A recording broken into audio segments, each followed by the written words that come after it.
How to Save Your Marriage, What the Experts Are Forgetting to Tell You.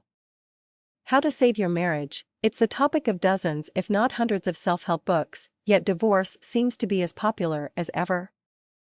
It's not necessarily because the advice in those books is bunk either.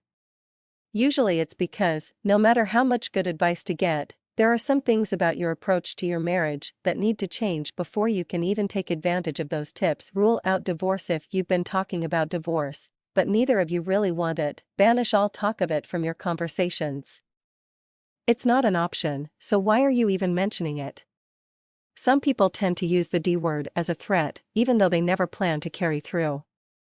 The problem with that is the more often you bring up the subject, the more likely it is to become a reality. Remember respect. Can you remember your first few dates, when you hardly knew each other and were nervous just to be around each other?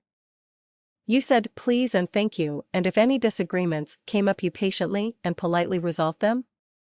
You don't have to fall in love all over again, at least, not right this minute, but if you want to find out how to save your marriage, at least try to get back to that level of respect with each other. Accept that your spouse is imperfect. When you're newlyweds, it's easy to ignore those annoying little habits your partner might have, like leaving clothes on the floor or forgetting to fill the gas tank. After a few years living together, though, the irritation builds up and you start to wish your spouse would just stop it already. The next time your spouse does something that irritates you, consider whether it's really all that serious. If not, let it go. Stop criticizing even if you've managed to accomplish the goal above. This one's easier said than done. Once you've fallen into the habit, it takes some effort to stop, but try to avoid verbally attacking your spouse for doing something you don't like. That doesn't mean you shouldn't let them know when something they do bothers you, but doing so in a non-judgmental way can make life a lot easier. Learn about the opposite gender. No, sitting in the park and watching them walk by doesn't count. I mean taking an open-minded approach to understanding the way opposite gender typically approaches intimate relationships.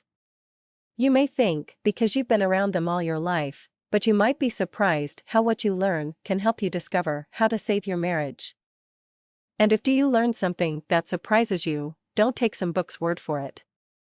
Ask your spouse if that's how they feel, too, and you just may hit a major revelation. Figuring out how to save a marriage doesn't have to be complicated, but you can't rely on the free information you find on the internet.